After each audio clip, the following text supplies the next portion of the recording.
Hello everyone, welcome to the pharmaceutical jurisprudence classes.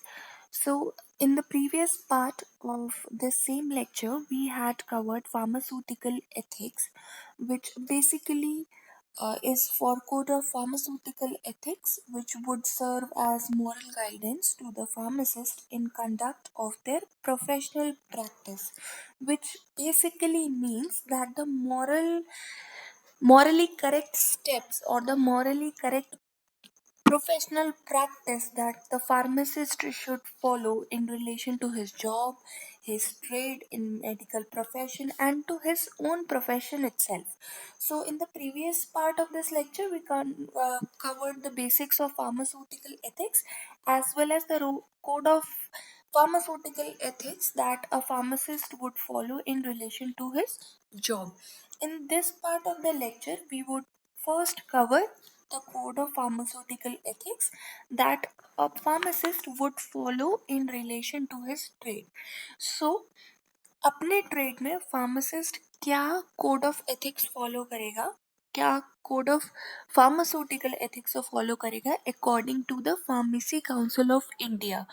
उन्होंने क्या guidelines decide करी हैं अपने खुद के ट्रेड के लिए, फार्मासिस्ट के लिए, वो हम इस लेक्चर के इस पार्ट में हम देखेंगे. सो फर्स्ट पॉइंट जो कि फार्मेसी काउंसिल ऑफ इंडिया ने डिस्क्राइब किया है अपने ट्रेड के लिए, अपने ट्रेड में जो उसे मॉरली करेक्ट चीज़ें फॉलो करनी है, उसमें आता है price structure. Next is fair trade price. Third one is purchase of drugs and fourth one is advertising and display. These are the main provisions that a pharmacist would follow in relation to his trade. Now, considering the first point, which was price structure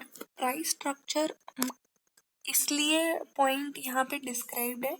trading का मतलब ही खरीद फरोख्त और input output है drugs का, cosmetics का, या जो भी फार्मेसी में फार्मासिस्ट रख रहा है उनका इनपुट आउटगोइंग प्रोडक्ट की, उसको कंट्रोल करने के लिए प्राइस स्ट्रक्चर एक डिज़ाइन किया गया है. एक एमआरपी या फिर एक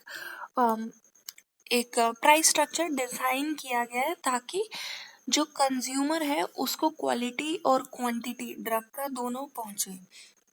तो ये माइंड में रखते हुए कि amount of drug should be variable directly proportional to the cost of the drug as well as the quality of the drug. ऐसा नहीं है कि अगर कोई ड्रग का हम क्वालिटी डिग्रेड कर दें, क्वांटिटी बहुत ज़्यादा बढ़ा दें और कंज्यूमर को बेच दें. ऐसा नहीं करना है. एक क्वालिटी एक क्वांटिटी स्टैंडर्डाइज की गई है, उसका भी प्राइस भी स्टैंडर्डाइज किया गया है. तो उस प्राइस से कुछ परसेंटेज या कुछ सर्विस चार्ज एक्स्ट्रा चार्ज नहीं करना है. जो प्राइस डिफाइंड है उसी पे उस ड्रग को बेचना है. जो भी स्किल या जो भी लेबर रिक्वायर्ड रही है उसको मेंटेन करने के लिए, प्रोडक्ट की क्वालिटी और क्वांटिटी मेंटेन करने के लिए, उसको ऐड ऑन करके जो भी प्राइस डिफाइंड है उसी पे कंज्यूमर को या कस्टमर को जो ड्रग है वो बेचना है. सो एज द स्टेटमेंट, ये जो स्टेटमेंट डिफाइंड है ये भी सेम चीज़ सजेस्ट करता है, which is the prices charge should be fair, keeping with the quality, quantity, and labor or skill required. Also, the time consumed and the great responsibility involved at the same time should be unduly taxing the purchaser. That means this statement means that without costing any extra charge, कोई भी extra service charge नहीं लगाना है, कोई tax नहीं लगाना है, unless and until lawfully it is defined. कोई भी एक्स्ट्रा चार्ज नहीं करना है. The charge is standardised, the price is standardized, the price structure of the specific category of drugs is defined by PCI, decided by the government, finalized by the government, and the price should not vary. Price differentiate नहीं करना चाहिए. Fair trade practice का fair trade practice, as the name suggest, आप नाम से ही guess कर सकते हो कि इसमें क्या पॉइंट आएगा. फेयर ट्रेड प्रैक्टिस का मतलब यही है कि दूसरे एग्जिस्टिंग फार्मासिस्ट का भले ही कंपटीशन है मार्केट में, आपको दूसरे उसका इलीगली या फिर गिफ्ट्स या प्राइसेस के थ्रू उनका कस्टमर नहीं काटना है। सिंपली आपको अगर अट्रैक्ट करना है कंज्यूमर को, तो आप अपने प्रोडक्ट क्वालिटी से करिए, अवेलेबल सर्विसेज से करिए, ना कि गलत प्राइसिंग से। यानी अगर मान लीजिए मार्केट प्राइस एक ड्रग का डिफाइंड है 100 रुपये, और मार्केट प्राइस में ही 10% तक डिस्काउंट डिफाइंड है, यूजुअली आपके आसपास 10% दे रहे हैं, तो आपको ऐसा नहीं करना कि आप 10% से 20% डिस्काउंट पे आ जाए कंज्यूमर को अट्रैक्ट करने के लिए। 10 से 12 चलेगा, 10 से 8 चलेगा, लेकिन इतना चेंज नहीं करना है प्राइस कि मार्केट पूरा कट जाए। आपको इलीगली किसी को अपने शॉप पे अट्रैक्ट भी नहीं करना है, कुछ स्पेशल सर्विसेज, एक्स्ट्रा सर्विसेज नहीं देनी चाहिए, प्राइजेस या गिफ्ट्स नहीं देना चाहिए, ऐसा नहीं करना है। प्राइजेस और गिफ्ट्स कैसे? फॉर एग्जांपल ऐसा भी मार्केट होता है कि कोई डॉक्टर बैठा हुआ है, एक फार्मासिस्ट पे वो ऑलरेडी पेशेंट्स भेज रहा था, and he is lending some money to that doctor for sending all the patients to buy drug from him. तो आपको ये नहीं करना है कि आप उसका मार्केट खा लो और आप डॉक्टर को एक्स्ट्रा प्राइसेस और गिफ्ट्स देकर आप मार्केट अपनी तरफ खींच लो। This is according to what PCI has defined, although market में ऐसा नहीं होता है, लोग करते हैं, डिस्काउंटेड प्राइस ज़्यादा देते हैं, कंज्यूमर्स को अट्रैक्ट भी करते हैं, गिफ्टिंग प्राइसिंग भी चलता है, but this is what is PCI has described. Now let us read theoretically what it has described. Fair practice should be adopted by pharmacists in the trade without any attempt to capture other pharmacist business. ये मैंने बता दिया, दूसरे pharmacist के business को attract करने के लिए कोई भी गलत अटेम्प्ट नहीं करना है। If a consumer brings a prescription by mistake which should be genuinely by some other pharmacy, the pharmacist should refuse to accept the prescription. So what does this statement basically means is कि यदि कोई consumer आपके पास आ गया prescription लेके जो कि दूसरे pharmacist को डिस्पेंस करनी थी, माइट में कि आप वो स्पेसिफिक ड्रग रखते ना हो, या माइट में ये भी हो सकता है कि उसको कहीं और भेजा गया हो, कहीं और से वो आपके पास आ गया है, तो यू शुड अवॉइड डिस्पेंसिंग। यानी ऐसे कंज्यूमर को, ऐसे कस्टमर को आपको दवाई देने से मना करना चाहिए। आपको सही गाइडेंस देनी है। यदि आप पे कोई अवेलेबल ड्रग ना हो तो उसको ये नहीं बोलना है कि हमें नहीं पता मार्केट में कहाँ मिलेगी, बिकॉज यूजुअली इट इज कि हमें पता होता है कि हमारे पास इसका लाइसेंस नहीं है इस ड्रग का, या करेंटली हमारे पास अवेलेबल नहीं है, तो नेक्स्ट टाइम कब अवेलेबल होगा या नियरेस्ट कहाँ नेक्स्ट मिल सकती है। तो we should give the complete information to the customer without misguiding him. Now, next is imitation of copying of labels, trademarks, other signs or symbols of other pharmacy should not be done. ये बहुत important point है। कोई भी trademark या फिर कोई भी label, trademark ये होता है जो मार्का होता है किसी ब्रांड का। तो ट्रेडमार्क अगर वेल नोन कंपनी का है, आप उसको मिसयूज नहीं कर सकते। आप अपने किसी लोकल प्रोडक्ट पे वो ट्रेडमार्क लगा के या कोई गलत लेबल लगा के जो कि ऑलरेडी फेमस है, या किसी ऐसे फार्मासिस्ट का नाम अपनी किसी और फार्मेसी शॉप का नाम जो कि ऑलरेडी इस्टेब्लिश्ड है उसका नाम चुरा के आप अपनी फार्मेसी शॉप का रख लो, ताकि कंज्यूमर जो है वो मिसगाइड होके वहाँ की बजाय आपके पास आ जाए। ये सब कॉपिंग नहीं करनी है, इमिटेशन नहीं करना है किसी भी लेबल, ट्रेडमार्क का या किसी भी और फार्मेसी आउटलेट का। तो ये आता है फेयर ट्रेड प्रैक्टिस में। बहुत ही बेसिक पॉइंट था, प्राइस स्ट्रक्चर भी, फेयर ट्रेड प्रैक्टिस भी। परचेज ऑफ ड्रग्स में सिंपली ये आएगा कि जहाँ से भी ड्रग ला रहे हैं, हम जहाँ से ड्रग ला रहे हैं, फॉर एग्जांपल मेरी फार्मासिस्ट शॉप है और मैं ड्रग कहीं से ला रही हूँ, तो he should be a genuine stockist.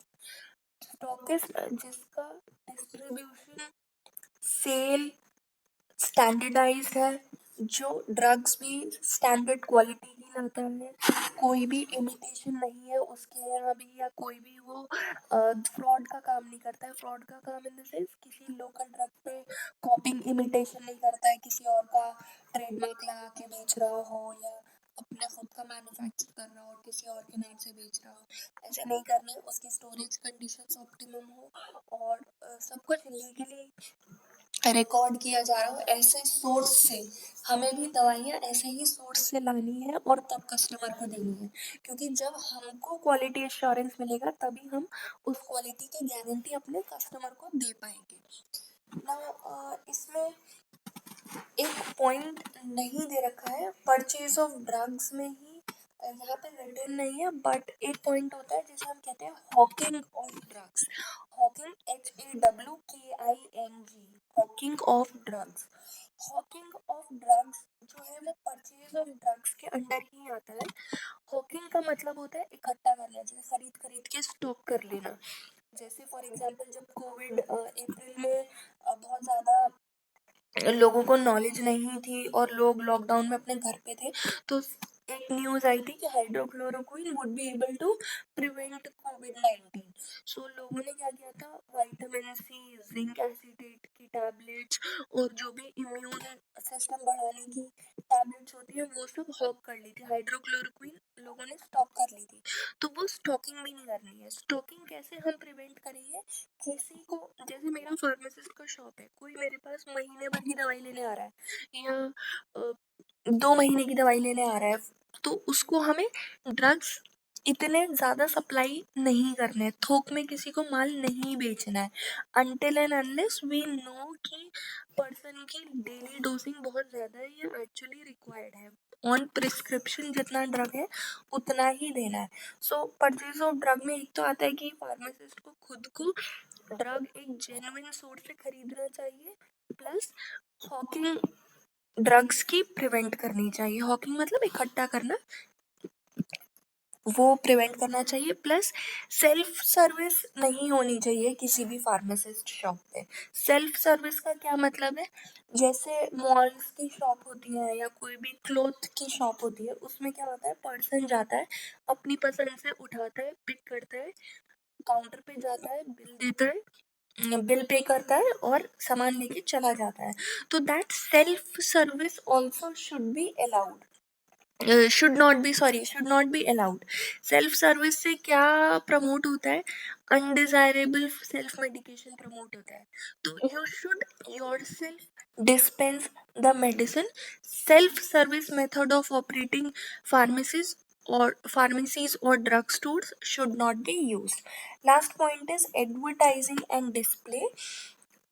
Advertising and display simply mean इसके अंडर सिंपली एक पॉइंट ये आता है कि ऐसा कोई भी मटेरियल या ऐसा कोई भी डिस्प्ले शॉप में या फार्मेसी में नहीं होना चाहिए जो कि मिसगाइड कर रहा है, जो कि किसी चीज को एग्जैचरेट कर रहा है या फिर जो कि लस्टफुल, ऑब्सीन या इनडिसेंट है पब्लिक पिक्चराइजेशन के। अब एग्जैचरेशन, मैंने एक वर्ड यूज किया, एग्जैचरेशन मतलब किसी चीज को बढ़ा चढ़ा के बताना। सो कोई भी ऐसा डिस्प्ले नहीं होना चाहिए जो कि एक्चुअल एफिकेसी, ड्रग के एक्चुअल एफिकेसी से बहुत ज़्यादा एग्जैचरेट करके कोई डिस्प्ले हो कि भैया इससे तो बस बल्कि ट्रीट ही हो जाएगा, इससे तो ख़त्म ही हो जाएगा, कुछ ऐसा एग्जैजरेटिंग स्टेटमेंट्स या फिर क्लेम्स को नहीं यूज़ करना चाहिए। मिसगाइडिंग कोई भी अगर एडवर्टाइजमेंट है कि ट्रीटमेंट किसी और चीज़ का है, बता किसी और चीज़ का रहा है, साइड इफेक्ट्स के बारे में नहीं बता रहा है ड्रग के क्या क्या हो सकते हैं, तो सच काइंड ऑफ एडवर्टाइजमेंट्स जो होते हैं वो भी नहीं होने चाहिए।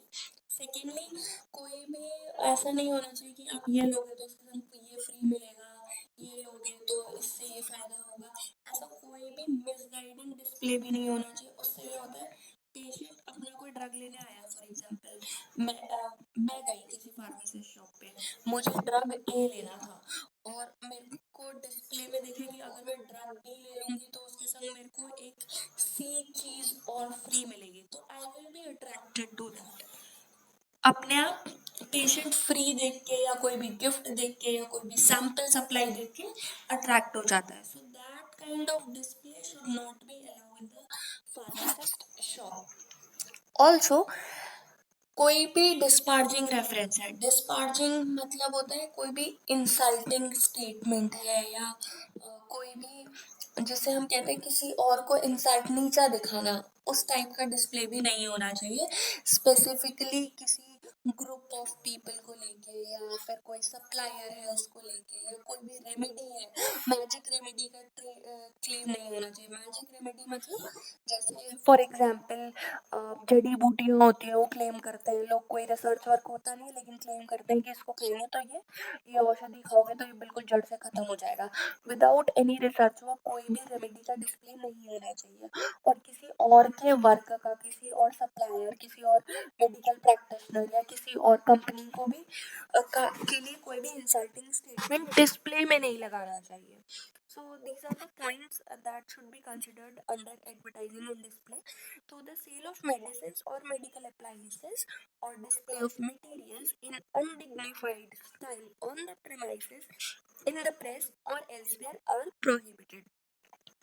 Display of materials in undignified styles में स्पेसिफिकली वो आ जाते हैं जो सेक्सुअल वेलनेस के प्रोडक्ट्स होते हैं। फॉर एग्जांपल कोई भी इंडिसेंट या लस्टफुल डिस्प्ले है तो that should not be allowed because public it is a public indication. वहाँ पे बच्चा भी खरीदने आता है दवाई, बड़ा भी आता है, हर एज ग्रुप के लोग आते हैं। So it can be a misleading display. So we have covered all the 4 points. Price structure, which means key prices that are charged should be fair in comparison with the quality and quantity of the drug. Fair trade practice, you should not eat the business of other practitioner, other pharmacists. Basically, the trade practice should be fair. Purchase of drug जहाँ से ले रहे हैं, the source of the drug should be reputable. Also, we should not hawk the drugs. Hawking of drugs should be avoided. Advertising and display, there should be no display material in the premises, in the press or elsewhere in connection to the medicines which are to be sold in public. No misleading or exaggerated statements, no guarantee of therapeutic efficacy, no reference with the sexual wellness, no reference to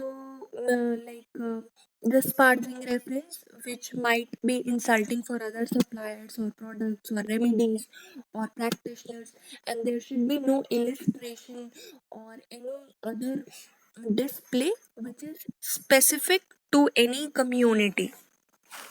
Okay, so this is the rule of the code of ethics that a pharmacist should follow in reference to his trade. The next point that we have to cover is pharmacist in relation to the medical profession. So, considering medical profession, the pharmacist is a link between a doctor and a patient because he has to dispense the medicine. So we should consider these points. Now, in this, what we have to cover is the following points. First is limitation of professional activity. Next is clandestine arrangement. Next is liaison with the public. So इसमें हमें 3 points cover करने हैं कि code of ethics जो pharmacist को follow करने हैं medical profession के लिए.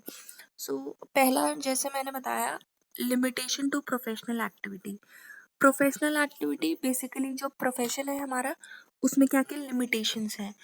तो हम सबको पता है मेडिकल प्रैक्टिशनर, जिसको हम डॉक्टर भी बोलते हैं, उसका काम है पेशेंट की डिजीज को डायग्नोस करना और प्रिस्क्राइब करना कि उसे क्या मेडिसिन लेनी चाहिए.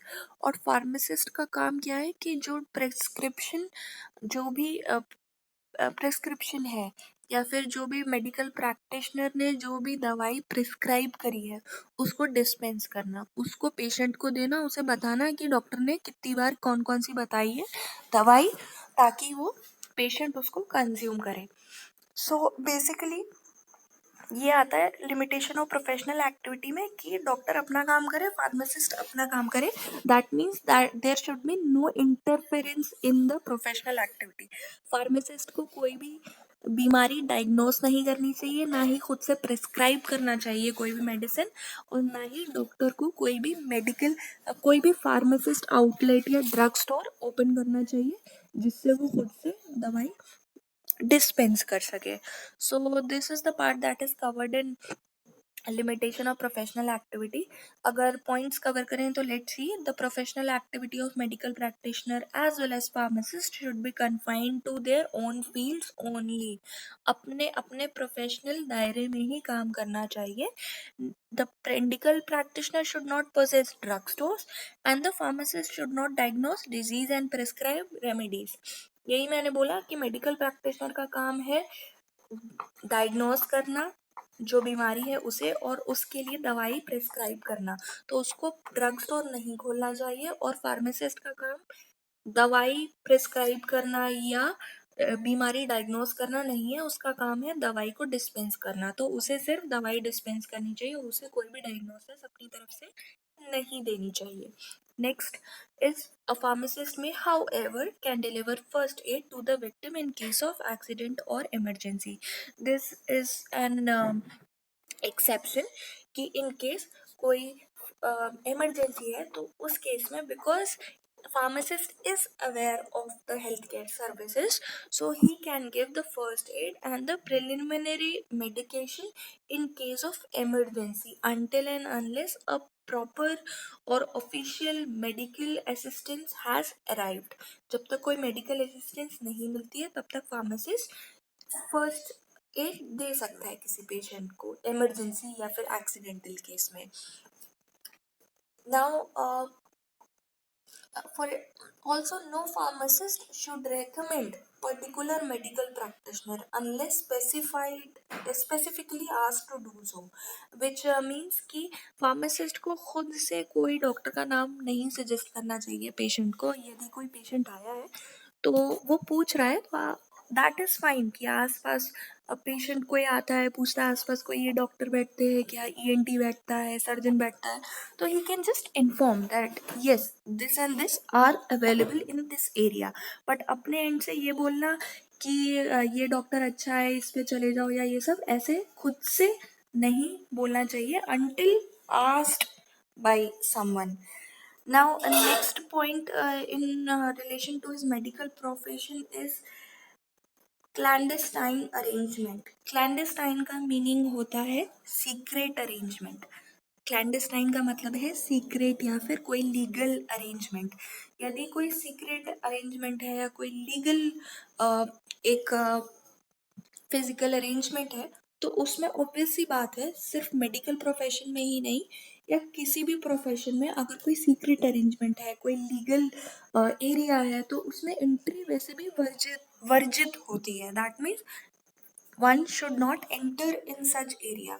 So pharmacist should not enter into any such area, any secret area, or contact with a physician by offering him any commission or any advantages. Now आप टाई अप किसी से करो लेकिन किसी सीक्रेट अरेंजमेंट या legal area के लिए नहीं. अगर उसमें आप अलाउड है, लीगली आप अलाउड है तो आप कर सकते हो. अगर आप लीगली अलाउड नहीं है तो you should not enter in such area और offer him any commission, the person any commission या फिर कोई भी एडवांटेज नहीं बताना चाहिए अपना ड्रग स्टोर चलाने के लिए. Now liaison with the public is the next point. Liaison का मतलब है कम्युनिकेशन. नाउ कम्युनिकेशन इस्टेब्लिश करना एक फार्मासिस्ट का रोल है. कम्युनिकेशन किसके बीच, पब्लिक और मेडिकल प्रैक्टिशनर के बीच. डॉक्टर ने बता दिया, डॉक्टर ने लिख दिया दवाई और भेज दिया कि फार्मेसी से जाके ले लो. नाउ फार्मेसी पे जब पेशेंट जाएगा फार्मासिस्ट उसको दवाई देगा और बताता है कि आप ये दवाई इतने टाइम इतनी लेनी है, दूसरी दवाई इतने बजे खाने से पहले, खाने के बाद, या जैसे भी जो भी प्रिस्क्राइब है उसको एक्सप्लेन करना, वो एक फार्मासिस्ट का रोल है. तो he is a liaison with the public which means he is being a communication link between a doctor and a patient. So we'll read this now. A pharmacist should always maintain a proper link between physician and people. This I have already explained. उसको communication establish करना है physician और patient के बीच, and he should advise the physician or on pharmaceutical matters and should educate the people regarding health and hygiene. The pharmacist should keep himself or herself up to date with pharmaceutical knowledge from various journals or publications. Now, communication establish करने का मतलब सिर्फ इतना नहीं है कि doctor ने जो दवाई दी है वो आपने उसको पेशेंट को दे दी और उसको बता दिया, अपडेट कर दिया रिगार्डिंग द सेम। कम्युनिकेशन का मतलब ये भी है कि यदि कोई मार्केट में डेवलपमेंट हो रहा है, कोई नई दवाई आ रही है और फीडबैक उसका अच्छा है, तो आपको वापस मेडिकल प्रैक्टिशनर को जाके भी बताने का कि ये नई दवाई है मार्केट में, इसका फीडबैक ये है, या कोई नया ड्रग मॉलिक्यूल आया है जिसकी थेरापेटिक एफिकेसी ये क्लेम करी जा रही है, मार्केट में आ गया है, इस कंपनी का ड्रग सस्ता है, इस कंपनी का ड्रग महंगा है। सो दिस ऑल नॉलेज ये भी डॉक्टर को देना एक फार्मासिस्ट का काम है। सो सिर्फ पब्लिक या पेशेंट को अपडेट करना नहीं, डॉक्टर को भी अपडेट करना एक फार्मासिस्ट का ही काम है। ये काम आपने देखा होगा जो मार्केटिंग रिप्रेजेंटेटिव्स हैं यही करते हैं सबसे ज़्यादा ये काम। They are most common example of communication link between the patient and the physician. सबसे कॉमन एग्जाम्पल है लिंक कम्युनिकेशन इस्टेब्लिश करने का, जो कि मार्केटिंग रिप्रेजेंटेटिव्स होते हैं। Now, any information acquired by a pharmacist during his professional activity should not be disclosed to any third party unless and until required to do so by law.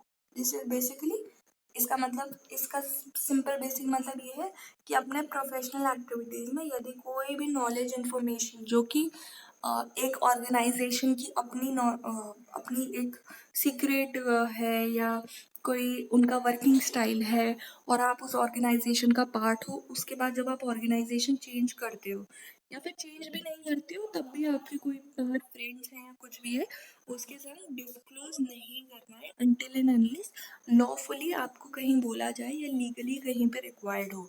Until and unless अपने कोई भी professional information जो कि secretive हो सकती है या कोई भी अपने ऑर्गेनाइजेशन को लेकर इन्फॉर्मेशन कोई भी आउट नहीं करनी है। So these are the three major provisions of code of ethics that a pharmacist should follow in his medical profession. The first one we covered was limitation of professional activity. Next was clandestine arrangement, and the third one was liaison with the public.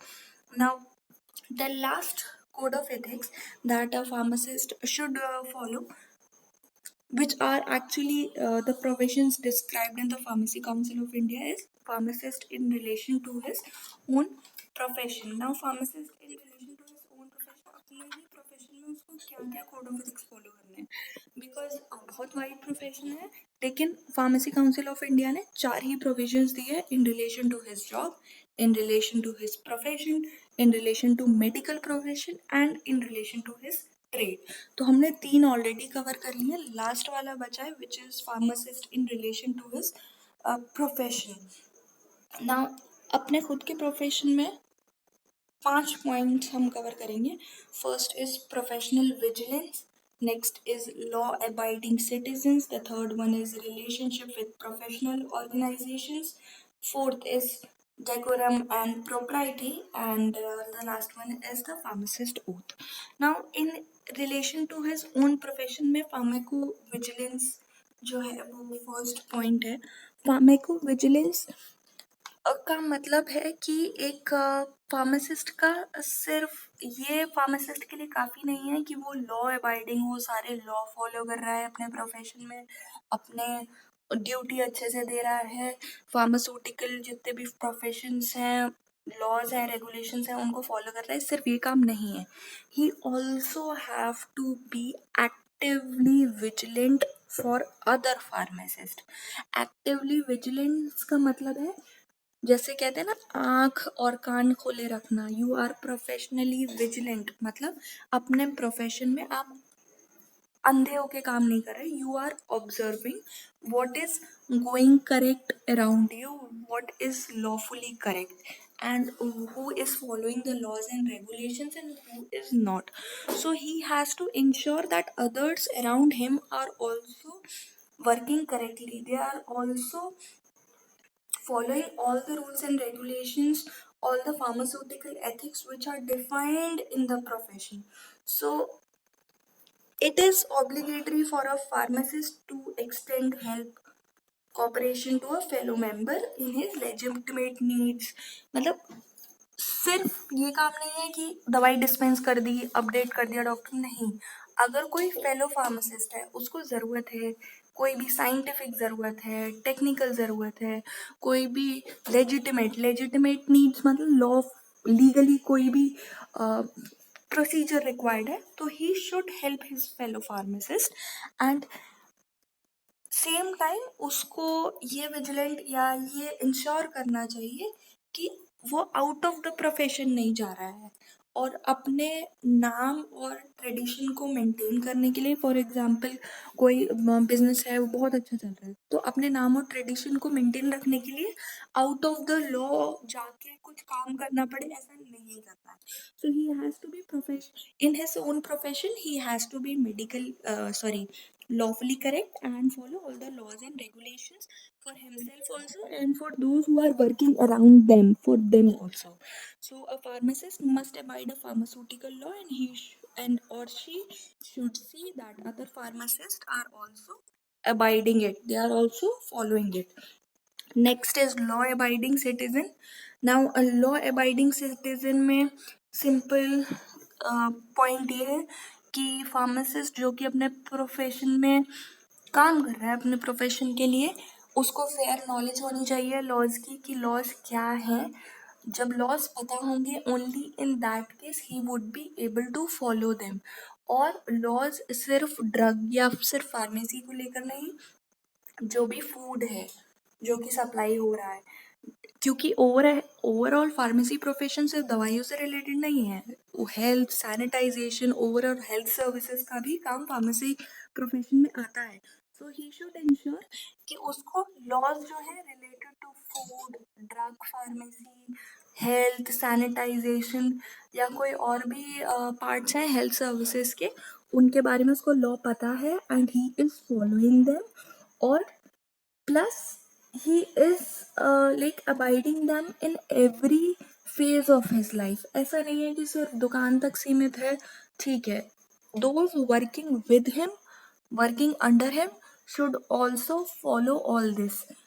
Follow कराना उसका काम है, सिर्फ खुद follow करे, दूसरे unfair trading कर रहे हैं, अनफेयर यूटिलाइजेशन कर रहे हैं नॉलेज का, या अनफेयर कोई भी स्टेप्स ले रहे हैं, तो उनको भी law abiding citizen banana is the role of the pharmacist।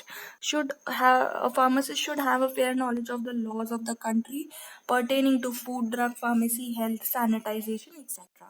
Next is relationship with the professional organization। Now अपने प्रोफेशनल लाइफ को ग्रो करने के लिए सिर्फ ये ज़रूरी नहीं कि आपको अपना काम आता हो या आपका एम है वो मीट हो रहा है, ख़त्म बात, ऐसा नहीं होना चाहिए। He should be active and vigilant in other professional organisations also. दूसरे प्रोफेशनल ऑर्गेनाइजेशंस में हम क्या सजेस्ट करते हैं, ये नहीं कहते हैं कि अपने प्रोफेशन से बहुत ज़्यादा आउट ऑफ द वे जाके करो, नहीं, लेकिन जो भी ऑर्गेनाइजेशन जो कि हेल्थ सर्विसेज को इम्प्रूव करने का काम कर रही है, या हेल्थ सर्विसेज या सैनिटाइजेशन या लाइफस्टाइल से रिलेटेड है, एटलीस्ट उनका पार्ट होना भी ज़रूरी है, एक एक्टिव लाइफस्टाइल होना चाहिए। फॉर एग्जांपल, मेरे ख्याल से मैंने पहले भी अपने प्रीवियसली भी बताया है, सबसे कॉमन जो काम होता है वो होता है रूरल एरियाज में जाना, सैनिटाइजेशन कंडीशंस को इम्प्रूव करने के लिए वहाँ पे प्रचार करना, how they can improve the sanitization. क्योंकि सैनिटाइजेशन इम्प्रूव होता है तो आधी सी बीमारियाँ ख़त्म हो जाती हैं, जैसे डायरिया है। रूरल एरियाज में तो डायरिया और डिहाइड्रेशन से भी बहुत डेथ्स हो जाती हैं, कॉलेरा से डेथ हो जाती है। So to prevent that, good sanitisation is important. So pharmacist ऐसे ऑर्गेनाइजेशन में, जैसे ब्लड डोनेशन कैंप्स में, सैनिटाइजेशन इम्प्रूवमेंट कैंप्स में, इन सब में एक्टिव होना चाहिए। A pharmacist should be actively involved in professional organisation, should advance the cause of such organisation.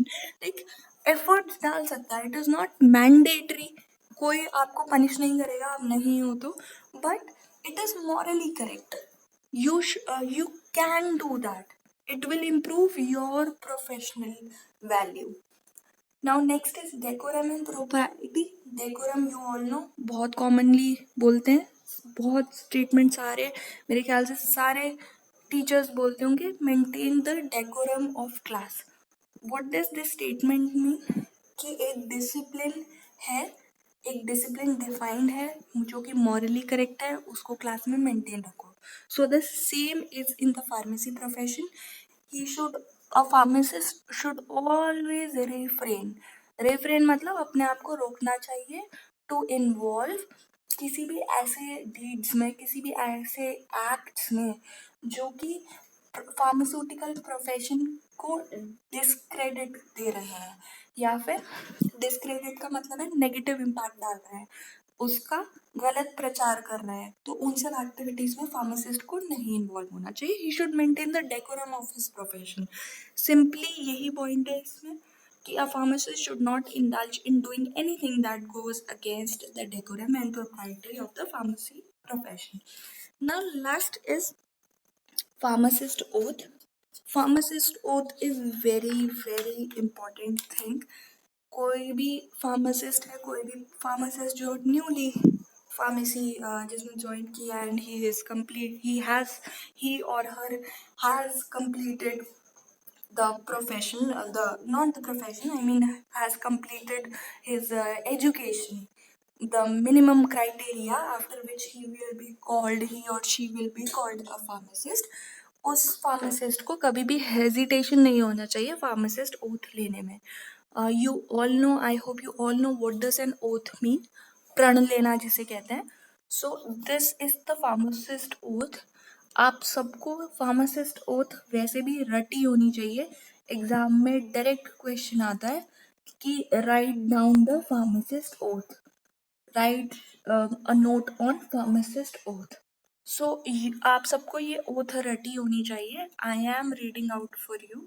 ये इसका कुछ भी मीनिंग हो नहीं हो, एक्सप्लेनेशन हो, that is an other thing, लेकिन as it is word by word सबको फार्मासिस्ट ओथ रटी होनी चाहिए, बिकॉज ये क्वेश्चन आता ही आता है एग्जाम में कि write down the pharmacist oath, और ये आपको एज इट इज उसमें लिखनी होती है कि following is the pharmacist oath, और सारे पॉइंट्स उसमें लिखने हैं। तो I am just reading it. I promise to do all I can to protect and improve the physical, moral well-being of the society, holding the health and safety of my community above other considerations. I shall uphold the laws and standard governing my profession, avoiding all misinterpretation, and I shall safeguard the distribution of medical and potent substances. This means कि I will ensure that quality of my profession, the standards of my profession are maintained. Knowledge gained about patients I shall hold in confidence and never divulge unless compelled to do so. Which means मेरे को जो भी personal knowledge मिली है किसी भी patient के during my professional activity, उसको मैं किसी और को नहीं किसी और को नहीं प्रोवाइड करूँगा until lawfully मेरे को बोला जाए, legally required only in that case. I shall strive to perfect and enlarge my knowledge to contribute to the advancements of pharmacy and the public health. I will always work to improve the general public health. And what all are the developments in the pharmacy profession, I will always contribute my knowledge to that developments. I furthermore promise to maintain my honor in all transactions and by my conduct never bring discredit to myself or to my profession, nor to do anything to diminish the trust reposed in my profession brethren. इसका मतलब ये है कि मेरा जो भी code of conduct होगा या मेरी जो भी प्रोफेशनल एक्टिविटी होगी, आई विल इंश्योर कि वो कभी भी मेरे फार्मास्यूटिकल प्रोफेशन को डिस्क्रेडिट ना करे, कभी भी इंसल्ट ना करे मेरे प्रोफेशन का। And may I prosper and live long in favor as I keep and hold to this my oath. But if I violated these sacred promises, may the reverse be my lot. अगर मेरी कोई भी professional activity मेरे profession को discredit करती है, तो in that case the oath which I took, जिससे मैं प्रॉस्पर करता, मेरी लाइफ लॉन्ग होती, जिस प्रोफेशनल एक्टिविटी की वजह से उसका ऑपोजिट हो जाए अगर मैं इसको इंश्योर नहीं करता हूँ। सो this is the pharmacist oath.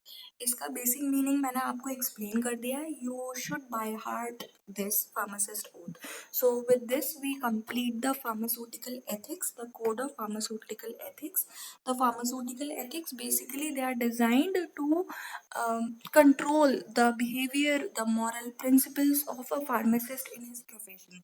So these were all the things, that is pharmacist in a relation to his job, pharmacist in a relation to his trade, to medical profession, and to his own profession. So all these we have covered. I hope you all understood this topic. Thank you and have a nice day.